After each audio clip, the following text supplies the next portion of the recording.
Good morning, everybody, and welcome to Travel Skills Week here on Adventures with Sarah. I am your host, as usual, Sarah Murdoch, here with you, along being joined, I can't speak this morning, where's my coffee?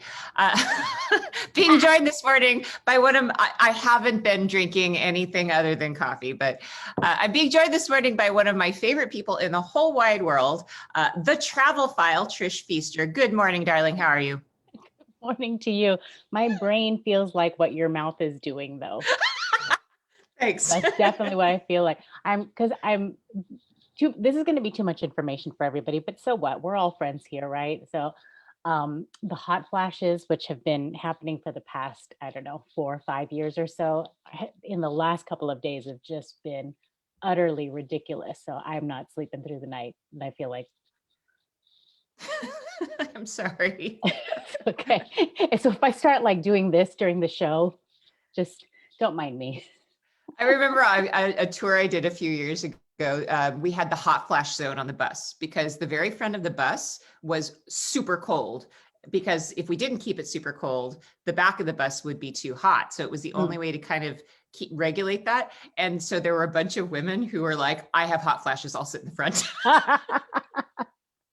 Hot flash zone. I have every sympathy. All right, so we're not going to talk about hot flashes this morning, even if I'm sure that's an enthralling conversation we could have. Yeah, it is a good travel tip to talk about, you know? I mean, like, how do you handle this stuff and what do you do? Oh, and but you're funny, right, we can go talk about other stuff. All right, but actually that does lead me to one thing. So let me just start, but we're going to back up. Today, Trish and I are going to be talking about our favorite travel tips. Both Trish and I have been guidebook researchers. I've been a guidebook writer and researcher for more than 20 years. Trish has been a guidebook researcher for probably 10 years. Yeah. So we both spent a lot of time traveling professionally, and we have learned the hard way many, many things. And so we thought today we would give you some tips that we picked up from our many years on the road. So that's what we're doing today, just travel tips. And obviously it's going to be women's travel tips, although I'm sure the menopause episode. Well, I didn't expect that, but maybe that's a good idea. So here's my travel tip. This actually comes to me from my friend Dawn Rowe. She brought back from Japan a little gift basket for my kids of all these cool Japanese things. And she brought us these. And because we're speaking about hot flashes, this is perfect because I saw a woman once who was having hot flashes, who was on a tour with me, that had a thing wrapped around her neck all the time like this. And I always thought that was a little odd. Why? That's a strange looking scarf. She's like, oh, no, it's a cool towel. So this is a cool towel. It just feels like a regular towel, but when you get it wet, it gets cold. Mm-hmm. So this is a great thing if you're going to Southeast Asia, even if you don't have hot flashes, if you get hot easily, if you are like Nico is, my son is he's a cool weather person. If I take him into anything over 80 degrees, he starts to melt. So this is a great thing to have. This is a little travel tip for you, a great little thing to add to your bag if you have, let's say, problems regulating your temperature. How about we'll say it that way? That's a very good way to put it. And I love those because I use them when I go hiking. And I use them not only with the cold water, but because I get sunburnt so easily, it acts as another, basically I get to cover my skin. So that's that option. But the other really handy thing that I found that was with one of my tour members, and it was ridiculously hot. We were in Rome. We had, just basically been marching everywhere. Well, not quite marching, but, just going through the city and all the heat's bouncing off of the stone walls. And it was just wretched. But this girl, she ended up having a major nosebleed. And so I don't mean that you use that to like stop the nosebleed because it's a towel, but like you said, you get it really cold, really wet, and you don't put it on your nose, you put it on the back of your neck. Regulate that temperature, cool all of those points down. So the back of your neck, you get your wrists very, very cold, and then your actual pressure point is right here to stop your nosebleed. You just keep pressing right here. Yeah. And that's stuff I learned the hard way because I used to have major allergy issues that would activate all of that, and I would have nosebleeds all the time too. But that worked like a charm with my tour member. Oh, well, there you go. I actually didn't know how to stop a nosebleed, so good to know. You should be grateful. I mean, you don't have like blood gushing out of your nose. Like it's not an issue most people have to deal with. But if ever you do, right there. Well, I've had people on tours with nosebleeds, and every time they do, I'm like, wait, so you go back? No, no, no, no. You go forward? No, no, no. I don't know. I don't know. Don't ask me. I'm always like, I'm not a doctor. Don't ask me. I don't And I like would blood. say for me, actually, I would do 2 pressure points whatever side the nostril it's bleeding. So I'll press there and do hold pressure there, right, to stop that, and then also right there. Ah, okay. Good travel tip right there. You know, strange things that you just pick up. Yeah. All right. So that was my first prop of the day. What do you have a prop to show us? Well, kind of similar to that. thing? Not that it's something that you wear, but something that I always have handy because I hate carrying stuff around. I'm not the kind of person who's like, I've got my big backpack day pack and I'm gonna go around through the city and look at me. I've got my gear. I mean, I'm 5'1". If I put stuff on my back anyways, I topple over. It's very, very hard for me to Are walk. you really 5'1"? Yes, but I can seem like I'm 5'10". I have the personality of a person who's 5'10", but I know that you're like snack size, but I didn't realize that you were like a full foot, more than a foot shorter than me. But yeah, that's okay. yeah. Fun size. That's what you are. You're fun size. I am fun size or travel size. Travel size. Yeah, I'm Perfect. travel size. Which we can talk about that because we'll talk shoes in a little bit. But because I don't like carrying that there, and also because I like to be able to adjust my balance if I'm carrying something on my left shoulder and then I buy something, I need to put it on my right shoulder, that kind of thing. So like most people, I have, and you and I think have the same exact one. We do. We have the exact same one. Yeah. And I have 50 million of these because I love these designs. This is a brand called Loki. And they have all the different kinds of little reusable bags. But then the other thing that I've started doing, because I had all of this material from making the masks that we make. So I made crossbody bags. So I have that's cute. I have a whole fleet of these that, just crumple up into nothing.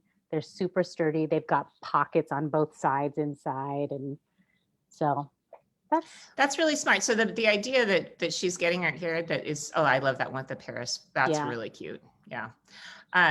The idea is that should be on your packing list, in my opinion, or buy one when you get there, a shopping sack, because the other reason is if you go to any grocery store in Europe, they're going to ask you for your shopping bag or they're going to ask you to purchase one. And if you go to, I'm thinking Monoprix, for example, in Paris, which is, everybody's favorite shop when you go there. It's basically the Target of France, and it's fantastic. And they sell them there for like €1. So you can get a whole bunch of them. They're great souvenir because they weigh nothing. They cost, not hardly anything. And then you could pack them up and then take them home. So you can get 50 of them and you're all set for all of your friends when you come home. But the other thing too is that when you go to a place like that, not only do you need to have your bag, you pack your own bag, right? So people always forget about that. You're like standing, well, where's my little grocer's helper to put this stuff in my bag? Like, no, you're doing it yourself. Yeah. And if you don't have a bag, you'll have to purchase one. And either you have to purchase like a thick plastic one that they charge you 50 cents for, or you spend the €1 and you get the little thing. I have a bunch from Carrefour, and I have a bunch from the Casino in Besançon. I have, it's kind of fun too, because now when I go shopping, I flip through my wardrobe of shopping bags. But the little one you have there is you have one that's more like a shouldery one, not rather than just a carry like this. And I like that too. That's a really nice one. So if you have one you can actually put on your shoulder and also doesn't look really stupid, is nice. And that's nice. Monoprix always has like great fashion design, even though it's supposed to be something very functional. It's French. So they have one that has like peacock feathers on it, and they have another one that has, emblems of France or whatever. It's always fun. Man, I miss our July shopping sprees at Monoprix, because everything is on sale and we have so much fun going and like dumpster diving into their clothes. That's so much fun. Man. It is crazy, like down to 75% off. I'm just like riding the racks looking for the blue dot or whatever, the color dot that goes with that. Yeah, and I usually cycle through France at least a couple of times in July. And so it's like the first pass, I look for the things that I know are going to be gone when I come back. And then you look for the stuff that you know is going to be, it's going to go from 50% to 80% when you come back 2 weeks later, because they progressively mark stuff down throughout July. Oh, France sale week. That's so much fun.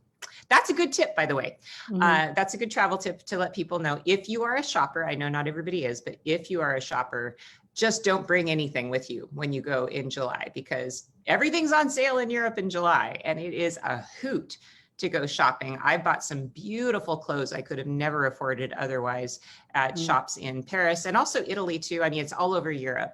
Their sale months are January and July. So if you're traveling in January and July, bring fewer things and just plan to purchase stuff there. Right. And those are like government mandated things. You can't officially have a sale any other time of the year. You can have what's called reductions, but you can't have the sales except for in January and July. But I'm seeing a bunch of questions and comments coming up. God bless you, Melanie. I will try Estroven. Thank you. I'm gonna over the counter. That's what I need. And then Jerry. Hi, Jerry. I guess we don't know each other. Hi, Jerry Kurt. Nice to meet you. I'm Trish Feaster. I'm the Travel File. I'm a tour guide and a guidebook researcher. I run my company, The Travel File, and also I'm the managing editor for Guide Collective. So that's what I do, and take care of my family. All kind of fun things. Hi, Barbara. Hi, Akash. Hi, Jean. And hi again, Jerry. And Aldi. Jerry brings up Aldi. We have Aldi now where I live, which is... I don't have Aldi. You don't? There's none in Seattle at all? I don't leave my house, darling, so I don't know. Okay. If it's not within 2 miles of Green Lake, I have no idea. Ours came in right when COVID was starting, and it's been good. It's a German-based company, and they have really, really great prices on stuff. I mean, some things that are the one-off brands that are meant to be the knockoffs of Doritos or whatever. Some it's like thing. Lidl. Is it like Lidl? Yes. Oh. Yeah, I've never gotten into Lidl. Okay, so here's a funny thing. So Lidl has opened all over Italy, right? So, and sometimes they open them in places in Italy that there is no other like grocery store. Like I'm thinking Palermo, there's a Lidl right in the middle of town. It's super convenient. I think their stuff is I guess I'm judging them by their wine selection, and their wine is garbage. So maybe I'm just being too harsh, but judge it on other things. Don't judge it on wine. Yeah, because their wine is in a land of wonderful wine, they sell garbage. But the thing that's crazy is that they sell tennis shoes occasionally, Lidl tennis shoes that are in that crazy color scheme, the bright blue, the bright yellow, the bright red. They only come out like once a year and they sell out, and then they're on eBay for like 500 euros. Oh, they're the ugliest tennis shoes I've ever seen, but Italian teenagers are crazy about them. See, what a weird thing, huh? Pro tip, buy cheap shoes at Lidl and make billions on eBay. Well, but my tip, I guess that's a long-winded story to say. One of my tips is go walk around grocery stores everywhere you go. I love It's my walking favorite around. thing to do. It really is. You can find all kinds of really cool stuff. In fact, I was just, not that you need to know my morning rituals or whatever, but I was just using a product from Monoprix, their lavender soap. I took a bunch home. Like I bought 10 of them because I just love it so much. It cost next to nothing. When I'm in Italy, I load up on spray deodorant because I just have a thing. I don't like touching my underarms. So they have these wonderful not aerosol, but pump spray deodorants that you can't buy them here. It just doesn't exist in the United States. I don't know why, but they're great and they work super well. And both of my kids prefer them to like a stick deodorant. Mm-hmm. So I load up when I'm there. And it just looks like a little spray pump bottle, and they're, not that expensive, but they last a long time. So we kind of talked about this almost a year ago when we did a little coffee chat, because I don't mind touching my armpit. I hate when other people touch my armpits. Don't do that. I will kick you where the sun don't shine. But I don't mind, like, if I have to do that or whatever. And I told you about this deodorant. Do you remember? I haven't tried it, but I keep getting ads for it on Facebook now. Because your phone listens to you. I know. Listens to both of us. But they do have a stick form, but it's called Lumi. And I like it because I also, like you, when I travel, I want to reduce the amount of stuff that I'm bringing with me, right? So I transfer things into smaller containers. I have like, I was going to show you one, all kinds of like little things to hold stuff. So this size container, which holds maybe half an ounce of anything, right? So this one happens to be my face powder, but I'll use exactly this size, so you can see it, that size, and I'll transfer this into there, and that lasts me, putting that amount in here, so half an ounce, will last me 8 weeks, because you need Holy cow. minimal amount. Yeah, you need minimal amount. You take a half of a size of a pea, and then rub that between your two fingers, put that on your pits, you're good to go. And it works like a charm. I love this stuff so much. I really do wish they would sponsor me for something, but that's not the case. I'm making no money off of this. You can always ask. There's a bunch of products I'm sure if I asked I could get sponsored by, because there's just certain things I love. The other really good travel tip that that you just reminded me of is using contact lens cases similarly. So in one half you could put your deodorant paste, and the other half you could put in like your favorite face cream or something like that, and that'll really reduce, right? Yes, absolutely. And anything where you can do that, because you don't need, I mean, obviously you don't need a full bottle of shampoo. That's why you have those travel size ones, but you don't need your full thing of foundation. You don't need your full thing of, I don't know, whatever it is. So you can minimize that and make it easier on yourself. And not everybody, I understand, not everybody is traveling for 8 weeks at a time, but even if you're traveling for 10 days, a week, or whatever. Yeah. So then do you really need to carry all of that stuff for just 7 days? No, make it easier on yourself. And the other thing then is that when you do minimize like that, that puts you in that category of likely having just a carry-on, right? Not having to check your luggage because you have fewer things, and it makes it a breeze. It is on a rare, really, really, really rare occasion now that I ever check my luggage, because I cannot handle the inconvenience what if my luggage got lost or it got sent to wherever and I don't have it for 2 weeks because they can't find me. I can't. Yeah, I never check it actually. And the real master lightweight packer in my family is my youngest son, because he just doesn't bring anything. I mean, he's a little boy, so he doesn't need makeup or anything like that. But one of the things that I realized is he never brings shampoo, and you don't need to.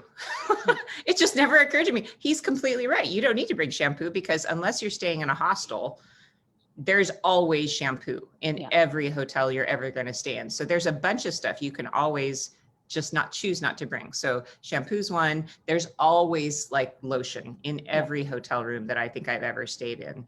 And there's always soap. So those are 3 things that you can actually just leave out of your kit. Because I mean, as long as you're staying in hotels. And that's my other big thing that I ended up doing because of our Vietnam trips. So the one that we took, God, now was it 3 years ago? 2 years ago. Was it 2 years ago? It was 2 years ago. Yeah, you came with me to Vietnam 2 years ago. Yeah. Yeah, and then I did one last year, and then one. Wait. No, you did. Yeah, you came with me as a guest 2 years ago, and then you did one last year. And then I did one in 2020. But what I started doing was, one of the most inconvenient things when you're traveling, especially if you're having to use public toilets or whatever, anything like that. One, there's not always toilet paper, right? So we know I always bring a little pack of Kleenex with me, no matter what, because that's my emergency stash. If something goes sideways and I'm like, oh, there's no toilet paper here, but thank goodness I've got my Kleenex. But the other thing that I started doing was I take the little soap, like liquid soap, hand soap, body wash, whatever that's in the hotel. And I stick that in my purse and I carry that with me all day, because more often than not, you're going to encounter a bathroom that has no soap at all. Yep. All across Europe, all across Asia, wherever you're going to go, that's going to happen to you at some point. And I think that's just absolutely disgusting. And I know people use the hand sanitizer, but that's not going to cut it. So I always have some kind of little bottle of soap in my purse, my day bag with me all the time. And I would just piggyback on that by saying that hand sanitizer is a false friend. I think too many people travel with hand sanitizer and they feel that it's a substitute for washing hands. And it definitely is not a substitute for washing hands. Like you can't just keep piling it on like you're frosting a cake, because by the end of the day, like your hands are going to be in like sticky gloves, and you have to wash, because washing is more effective and also just gross. I find that people use too much hand sanitizer as well. They'll put a big like toothpaste size glop and then their hands are wet. It's supposed to be just like a tiny, tiny, tiny bit, and you do this until it's gone, right? What I do use it for, though, and I do pack it with me, is I clean off the airplane, like the table, anything that I would be touching like that. So I just take a little napkin and wipe that all down. Yeah, well, and I think that maybe that won't be such a problem going forward. That's one of the hidden blessings of the pandemic, is airplanes are actually clean now. Well, no, you're right. And I think the air circulation systems are incredible. What I don't trust is the snotty kid who was going like this and had sat in my seat before I got there, and nobody wiped that down. That's what. But I think they are, though. I mean, I don't know, but when I flew in the fall to Amsterdam, oh my goodness, like everything was clean. Like they clearly had gone even into the pockets behind the seat and sanitized. I've never seen a plane that clean before. Who knows if it'll last? It probably won't last. It's probably too much work for the airlines to continue to do that. But it kind of made me think, well, if you guys can do that now, you could have been doing it all along. It's the same thing with the air filters. They're like, new and improved air filters, reduce 99% of like disease transmission on airlines. And I'm like, well, why did you not do that like a decade ago? Right. Yeah. And what have you been doing? Yeah, seriously. I don't know. I asked the question actually recently on the Adventures with Sarah Travel Community Forum, like, what do you guys think about wearing masks past the pandemic? And personally, I'm going to wear a mask on an airplane, I think, from now on. I have had almost no colds or anything like that. We didn't get sick at all. I mean, I know we didn't leave the house very much, but I think on airplanes, I mean, it's really common in Asia to do that. People just do that as a courtesy, whether there's a pandemic or not. And I think I'm going to just start packing a mask too. What are your feelings about that? And I'm glad you brought that up. And there was a really good article in the New York Times about that just, I think, 2 days ago, if not yesterday. And they had interviewed people who had said, this is why I'm going to continue wearing the mask. And, because of my personal health reasons, I had COVID, this is why, or whatever, or I'm not confident enough about this, and I'll keep doing this for however long. And then they did talk about how in Asian countries since SARS, right? So what is that, 10 years? I don't know, however many years that's been, but quite a long time that Asian people have been doing that.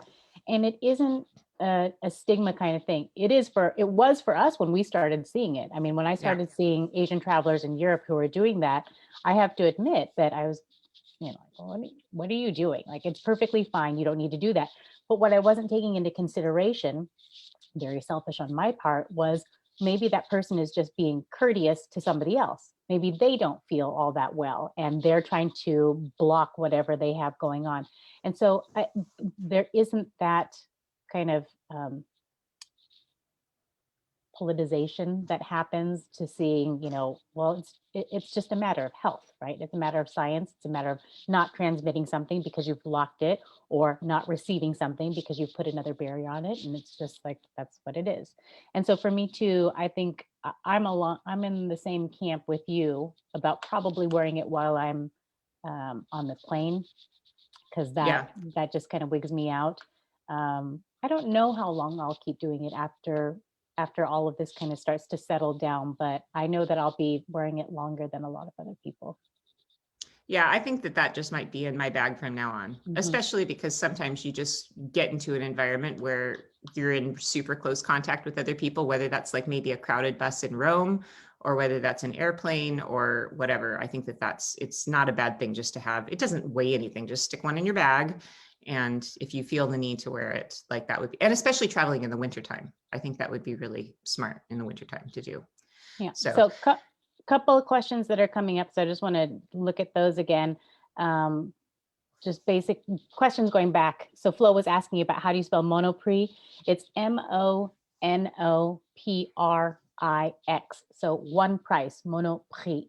is the name of that store. And again, you can find it in any town, practically any village in France, and it's just the best place ever. Barbara wants to know, how heavy is your luggage when you come home? Ha ha ha. Yes, mine is heavy. And I have been known to buy an extra luggage, an extra suitcase. It's happened. I would recommend 4 times. always the whole packing light philosophy that I talk about. And I'm going to do, by the way, for those of you watching, that classic packing talk that y'all love, I'm going to reboot that on Saturday morning. So if you want to do a little packing clinic with me, that's what's going to be happening on Saturday here. I always bring over as light a bag as I possibly can. So I try really hard to stick maybe to 15 pounds, which I know is pretty light, but that means I have room in my bag to be able to bring other stuff home with me. And yeah, my bag, when I go home, I don't care about how heavy it is because I check it on the way home, because who cares when it arrives? Well, it'll arrive when it'll arrive. Yeah. For me, what overloads my bag on the way home is wine and olive oil and cheese and like all the good food items that I can't easily get here. So yeah, my bag probably weighs 50 pounds when I go home. And then, we've talked about this too, is that packing is all about math, right? So obviously in weighing stuff, and you and I are pretty militant about weighing everything that goes into our suitcase, right? I mean, I do that even with my toiletries. Like everything has to earn its spot if you're going to be in there, because if I've got to carry you around, I better totally need you, or it makes sense to have you on that trip. But the other thing too is to think about the mathematics of your actual clothing, right? So if you have 7 tops and 4 bottoms, how many outfits do you have minimum? 7 tops and 4 bottoms. Mm-hmm. That's exponential, isn't it? Well, you have a minimum of 28, right? Yeah. If you just do top bottom. If you layer, then it's a totally different combination. So 28 outfits out of 7 tops and 4 bottoms. But people are packing for like 2 outfits a day, and and I need this just in case. And what if we go to a formal thing? And like, you don't necessarily need all that stuff. You can make it happen if you are smart and selective about what you bring. Yeah, well, and I that's something I've always tried to kind of communicate to people who are learning how to pack is it's really important to, sorry, that's my child. It's really important to think about a palette when you pack. So, what I do is I lay out all of my pants, and I lay out in a row, like kind of 1, 2, 3, 4. And then I'll take all of my tops and I'll lay them out kind of on top of that, like I'm fanning out a color chart. You know how like at the paint store, there's the paint chips and you fan them out. I do that with my clothes. And then I just look, does every single pair of pants match every top? And the best way to do that is by choosing a palette and like a painter. So for me, I think that there are kind of 3 different palettes that I choose from. Black and white with a bold color, black, white, red, for example.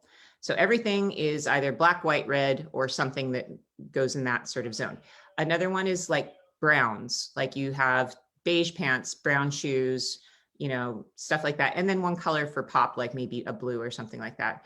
And then the third colorway that I actually really like is very light colors for the summertime. So really light beige, white. I know that maybe that's stupid to travel with colors like that if you're sloppy like I am. So if I'm going to Italy, I won't do that because the tomato sauce will be all over me. But places like Morocco, for example, I go with a lighter kind of scheme. But choose 3 colors that kind of match, and make sure all the pieces that you've chosen are one of those 3 colors. And that's a really easy way, I think, to make a palette, and then everything goes together. Mm-hmm. A couple of other questions that came up. Barbara wanted to know where I get those containers. I got them at, what is that place in Alderwood Mall, or just outside of Alderwood Mall? It's Daiso? not the container, no, not the container store, but like. It's not Daiso? No. But it's like that, any kind of like container store, containers, etc., whatever. Anybody's going to have that, and of course, Amazon is going to have all of those little kinds of things. So that's just where I picked them up, Barbara. And Victoria says, for me at the grocery, it's Bio Presto, Italian version of Woolite, but much better. It takes out any spot. I never leave Italy without a bottle. Okay. Very good to know. I'm going to keep that one in mind. Jerry likes the individual stores, cafes, pizzerias in Italy. Believe it or not, Esselunga. Oops, where'd that go? Esselunga. It's so much fun to explore. I agree with Sarah that you can find many things there that you can't find here, especially smaller sizes. Yes, actually, there was one place when I was in Salzburg, and it was like a Lidl or something like that. It wasn't exactly them, but it was some off-brand like that. And their travel size section was amazing. It was like an entire wall. It was like the paradise of travel section. And I want to go back. Salzburg. There's I know also exactly things where at it is. grocery stores that maybe like you wouldn't think about browsing, but you'll find some interesting things. The other thing that I bring back sometimes, which this is just a weird thing that I discovered in Europe, they have laundry detergent for black clothing, which Yeah. is, yeah, I don't know that I've seen that in the US. Maybe they have it in the US, but it's something in Italy that's very, very common. You get a special laundry detergent that'll keep your black clothes black, which I think is so very Italian. It is. But I mean, you got to keep it looking sharp. You know, when it starts getting that like fadey kind of look and it's been Yeah. sad and Yeah, I know. get And that. I just bought some wonderful pants from Athleta that I just love, black pants. And at the first wash, they look like they're 100 years old. So I'm like, I'm getting me some Omni Bianco next time I go to Yeah. Italy, and that'll just fix that right up. So one other washing tip that I have is that again, my phone listens to me apparently, because I think on Instagram, I saw some company that was selling washing machine sheets. So I bought some because I was curious about this, and they are really small. They're only this big. Okay, so I was going to get suckered into that too. So you I got tried them? suckered into it. Okay. Yes, and they're great. And so all it is, and I thought, well, this would be fantastic for when I travel, because they're for a washing machine, and you just use one square this big for a whole load, which is crazy. But I'm trying to get away from using so many plastics. I mean, whatever I can do. So that's why I wanted to try it. I just don't like all the plastic waste. But they're perfect for travel too, because you can put a few into a Ziploc baggie, and then when you're washing, if you want to wash your clothes in the sink of your hotel room, or I think it's always a big problem when I go to a laundry place abroad, because sometimes there's no detergent, and then you have to go to the grocery store. And especially if you're renting an apartment and you've got a laundry machine, you have to go and buy a huge box of laundry soap, which you're never going to use all of.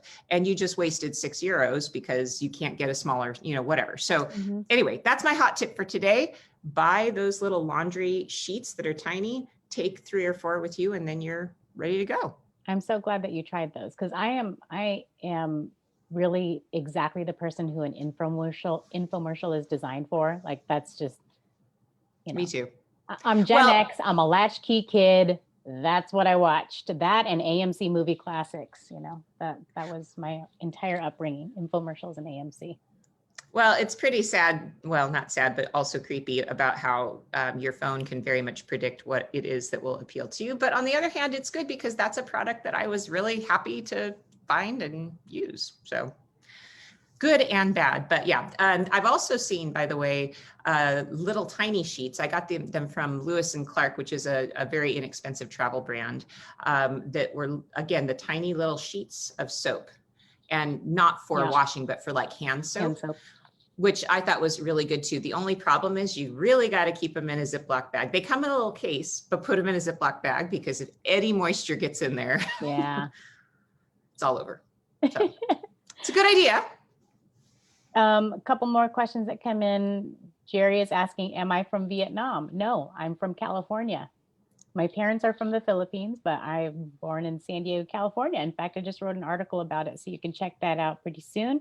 And Joyce Jones jumped in there and she let him know. That's good. Our colleague William is here. You can both always have cool new masks. I know 2 people. Yes, you're right. I will never be without a mask, because I make them, and so does Sarah. So we've got all kinds. We'll never run out. Hey, Michelle is here. Yeah, Michelle knows my secret is that I buy musical instruments when I'm on the road too.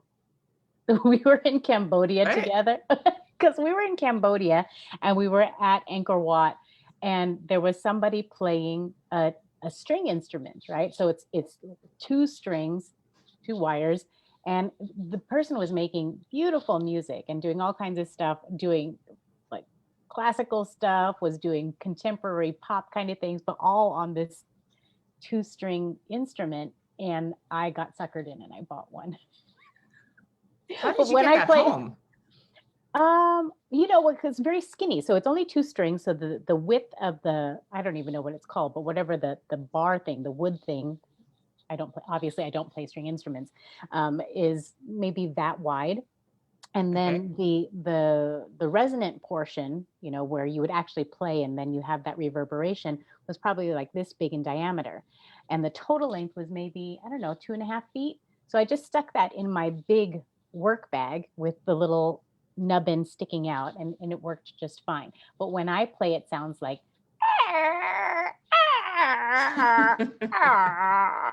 and I'm those sure are the your noises husband I- enjoys that. my husband, who teaches music and leads the orchestra and all of that stuff, yeah, he's like, stop doing that. Just, it's for decoration. Just put it down. Well, it's like me and my Cambodian shadow puppets. I had to buy shadow puppets because Oh, they you were so cool, did? but I'm never going to become a puppeteer. Yeah, the shadow puppets in Cambodia that's just a traditional form of art. And Yeah. they do these puppet shows. They're so beautiful. So it's a nice decoration, but I don't plan on becoming a puppeteer. So that's okay too. But that leads me to an interesting question. Taking home souvenirs that don't weigh a lot. I personally really like to bring home really interesting pieces of jewelry. As you can tell, I've always got an interesting necklace on, and yeah, we have matching ones. Actually, we both have our St. Christopher's medals. So that's just one of my tips, is if you're looking for good stuff to bring home, I always recommend just scarves that are lightweight for friends, or little tiny pieces of jewelry. Everything handmade. I personally recommend doing handmade kind of stuff. Do you have any things that you like to take home if people want to stay under the weight limit going back? Yeah, same kind of thing. So I will do jewelry for friends and family. The scarves are an easy thing, and people really like those. But I also do coffee. So just the smaller, smaller bags of vacuum sealed coffee, and I take those home. Those are nice little gifts. Yeah, I load those up for myself.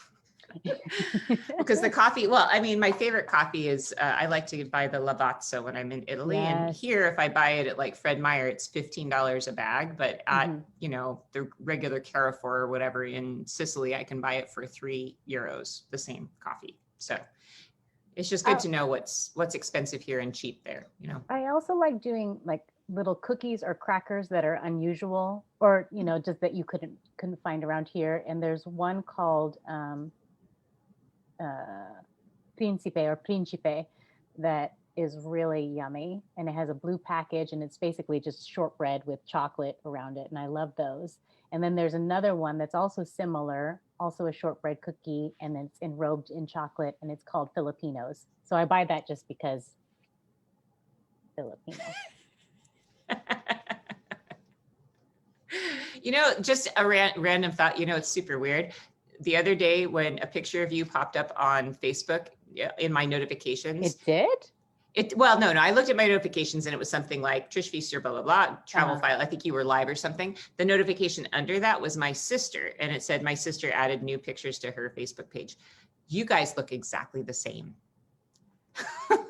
You guys seriously, like you guys look the same. So, well, and your mom is basically my mom. Yeah, our moms like look they're both like this. And if I know. any of you know, Sarah is what, 6'2".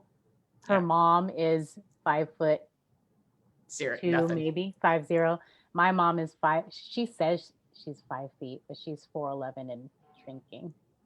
Yeah, we basically have the same mom. Yeah, they're adorable. They're totally adorable. Okay, Barbara wants to know about, do we wear layers of heavy stuff on the plane with stuff in your pockets, or is that just tacky?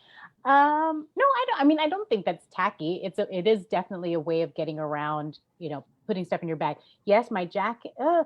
It depends. It depends on which jacket I'm bringing. It depends on the season of the year, because I do have like degrees of puffiness for my coats and all of that. And having lived in Seattle, I own more coats now than I've ever owned in my entire life combined, because it was just what I did. So I have literally a closet full of coats.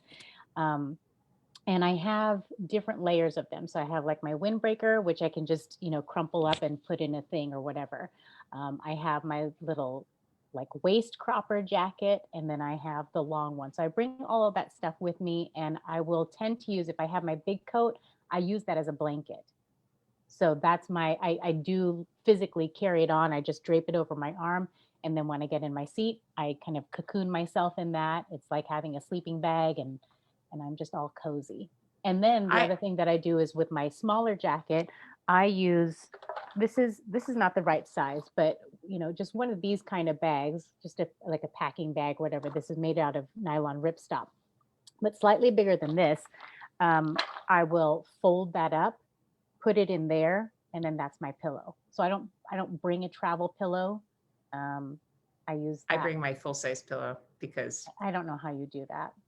it's a down pillow though. So I bring a down pillow, and what I do is I put it into one of those pillow covers that has a zip on top. Yeah. And I always like have the kids decorate it with markers and stuff, so I won't leave it behind in the hotel. I'll remember, and I'll see it on the bed. But when you take a down pillow, you can squish it down to nothing, and it really doesn't weigh much. And then when I get on the plane, I fluff it up real good, and then I have a full pillow because I don't know. That's just important to me. But everybody has their thing that's important to them. And to the question of what do we wear on the plane, I am crazy about layers. I run really cold. Like I'm always cold all the time. Like Seattle's the worst place in the world I could possibly live because I'm cold pretty much 11 months a year. There's maybe 3 or 4 weeks a year when I'm not cold. So when I get on a plane, I'll usually have on a tank top, and I like I have an Eileen Fisher one that's made of silk. So a tank top that actually retains some heat. So I'll wear that. Then I'll wear maybe a long sleeve t-shirt over the top of that. And then I'll put a cashmere sweater over the top of that. Because those are just all layers that retain a lot of heat. Also, when you wear multiple super thin but warm layers, you're not putting those in your suitcase. So it's actually lightening up your suitcase and allowing you to kind of stick to your weight. I have been known on some flights to put really thin leggings underneath a pair of more drapey pants just to keep myself extra warm. Because like I said, I always get very, very cold. And then the jacket is the hard part because like, for example, when I go to Croatia next week, I don't want to bring my puffy jacket because that's not something I'm going to use once I get there. So that's a real tricky one. So I would probably say if you're going in the summertime, layering and putting a sweater, like maybe 2 or 3 layers plus a sweater. And then I got exactly the thing. And for the ladies, this is a nice thing because Nordstrom always has them on sale, or you can get them at Nordstrom Rack or whatever, right? So doing like a shawl, and it's very hard to see, but doing that, and then again, folding it up, packing it in, and then I use that as my pillow. Yeah, I've seen travel wraps before that some people like. The only thing about those though, I find is that, because I tried something like that once, is then the rest of the trip you're dragging around something that you don't necessarily need. Oh, no. I always use it when I go out at night. That's the thing that dresses up my outfit. So I can be wearing a decent tank top and a pair of jeans, and I put that shawl on, and suddenly it's like glamour. And then you just walk around like this. But you do that anyways. Well, I do. I gotta admit that. One other little packing tip I give you is that traveling with kids, I put blankets into really lightweight, fluffy blankets into my kids' bags, even if it took up a little extra weight when we went on long trips when they were littler. And that was really nice because number one, on the airplane, that's great to have your own blanket. Number two, a lot of hotels in the summertime over air condition their rooms.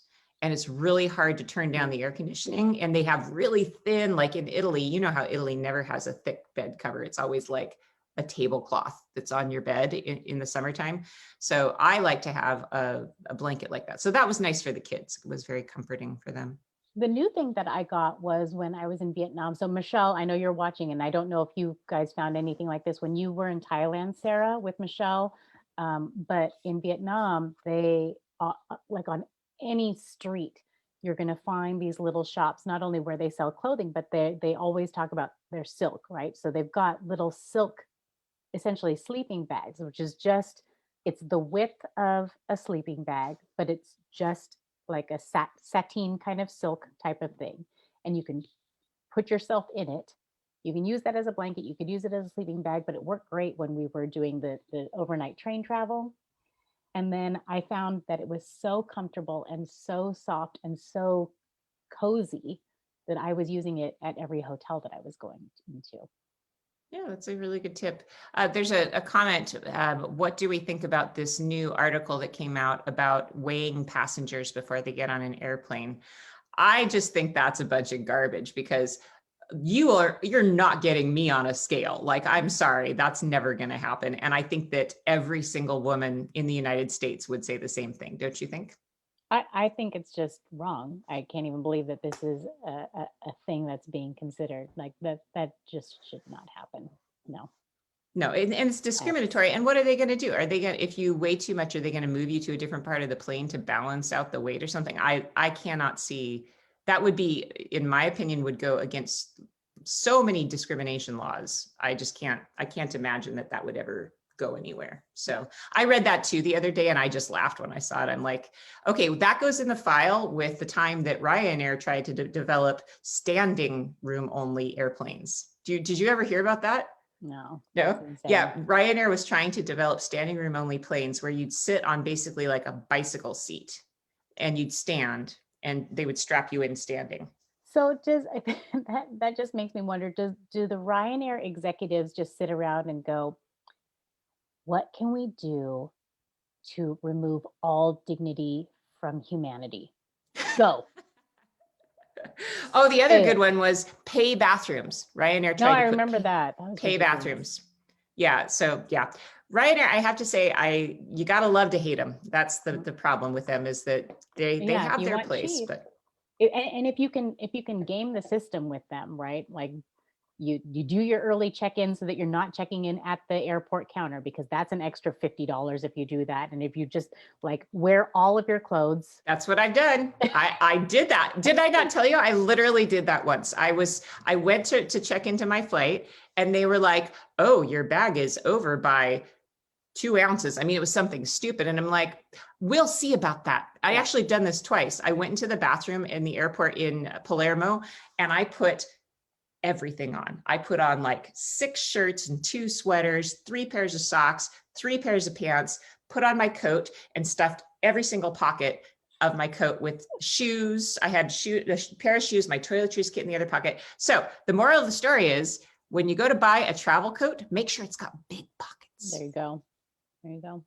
Oh, I also took a pair of pants because I needed to just economize a little bit more. I took a pair of pants, rolled it into like a roll and stuffed it down the back of my pants. So I just looked like I had a big butt. And it worked. I got on that plane and I did not give them an extra dime. Were you getting extra looks like, hey now? It just looks like I'd eaten an awful lot of pizza while I was in Palermo. Okay, one other little fun thing, I don't know if you bring these, but little carabiners. I have those. I've never brought them. What do you use them for? Everything.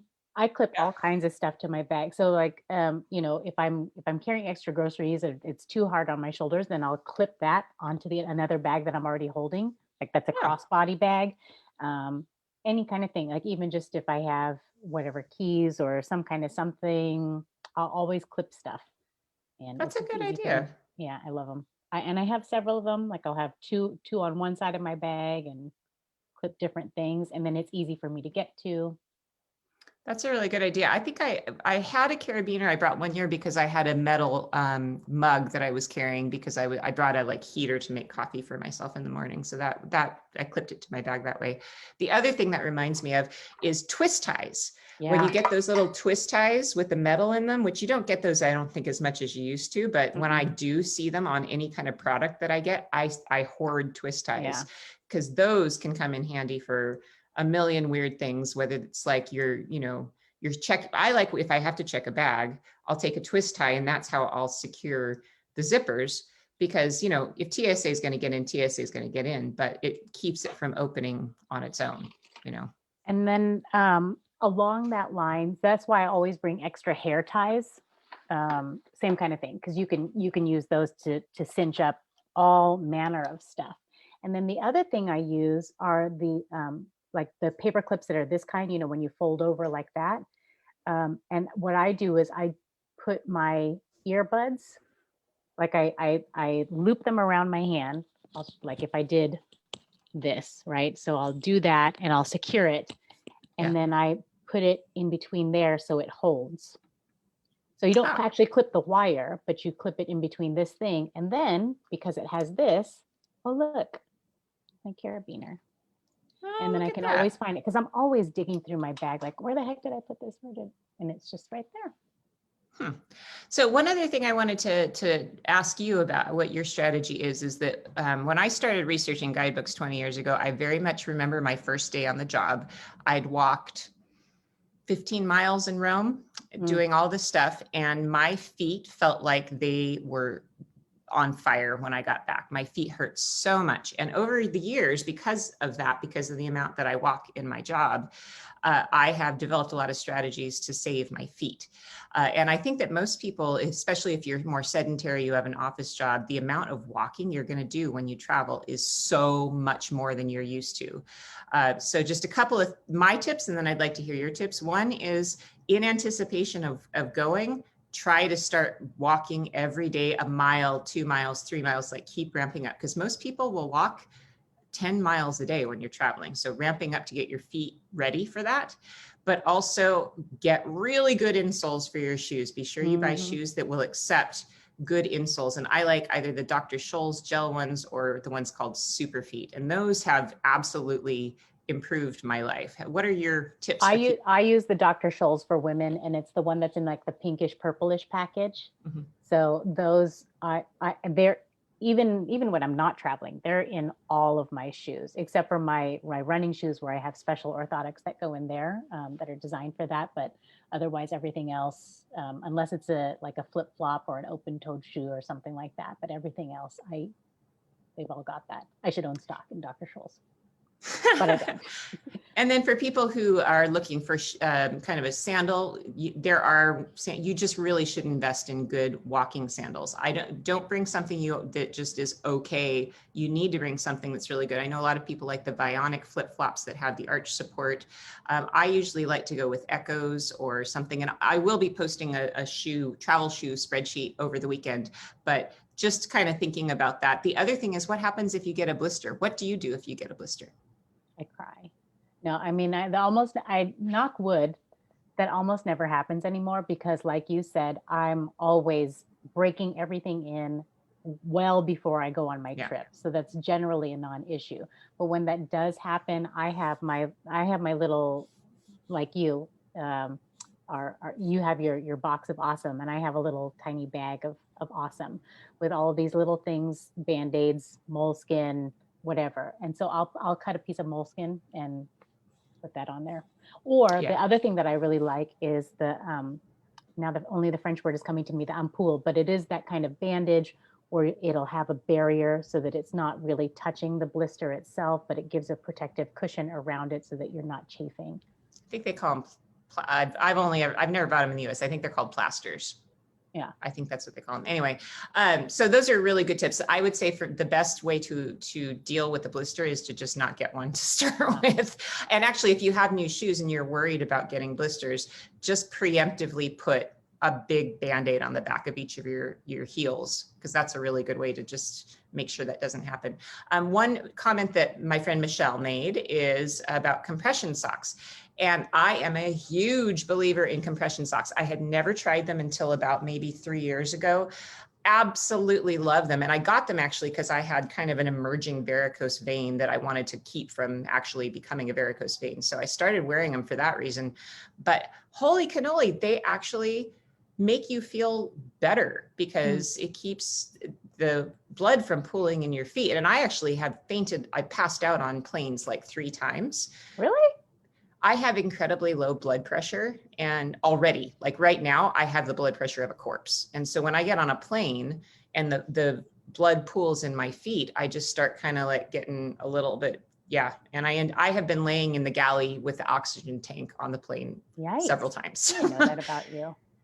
Yeah, I have really, really, really low blood pressure. So, so I wear compression socks just for that as a sort of a preemptive thing to try and make sure that I don't have that problem. And boy, have they increased the quality of life in general, because you get off the plane feeling more rested. And the other tip I would say with compression socks is I wear them on museum days, or, you know, days I know I'm going to be on my feet standing in one place a long time. So it's, if you're going to be sitting a long time or standing a long time, even if it's hot, I would wear compression socks. Have you tried them? I haven't, but now you're inspiring me to do that. So next trip I will.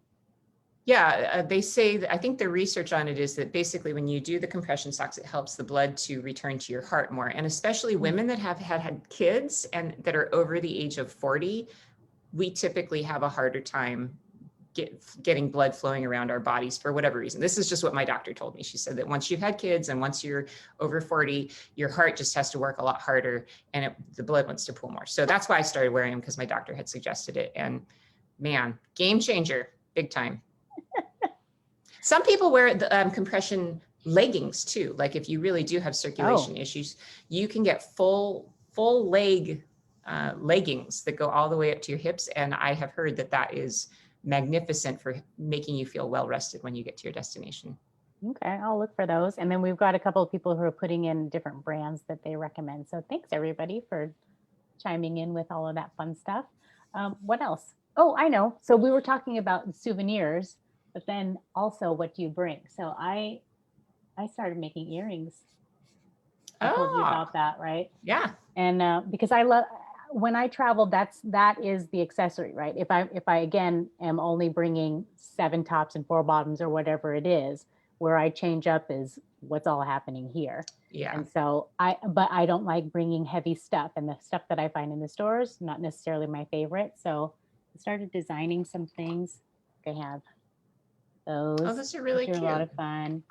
And then these, all kinds of fun little things, just lightweight. Never, you know, everybody's doing this kind of stuff, but I'm making those. And then the kind of unique one that I did was I took artwork that like photos of artwork that I found when I was traveling, and I turned those into earrings.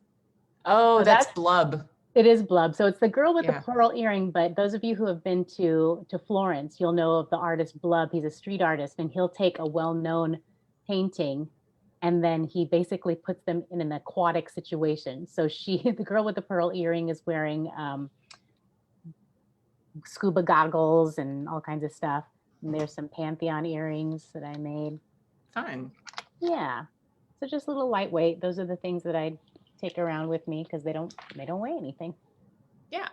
Well, I have really enjoyed discussing travel tips with you today. I would like to invite everybody who's watching this video to put into the comments your best travel tip. And I'm actually going to jump over into the Adventures with Sarah travel community and post a query there as well. I'd love for us to kind of collate our best travel tips. I've got a whole bunch of articles on my website about travel, my favorite travel tips, but I'd love to write a new one based on feedback from all of you guys who are watching. So just give me your one best I don't want to have 20 of them from you.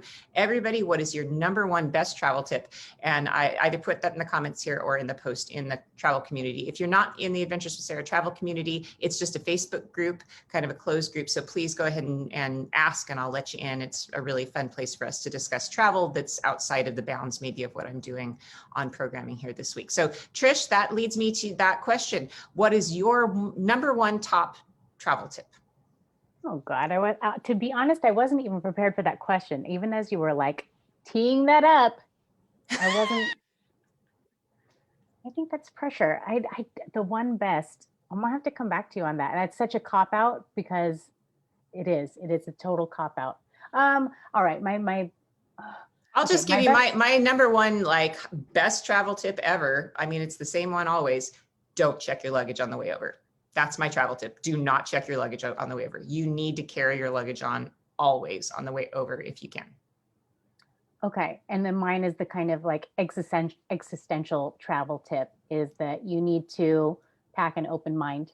Wherever it is that you're going to go, keep that open mind going because you can fill it with all kinds of really, really cool things, the most amazing souvenirs and experiences that you can ever have, but that never happens if you keep that mind closed. That's a very good tip also.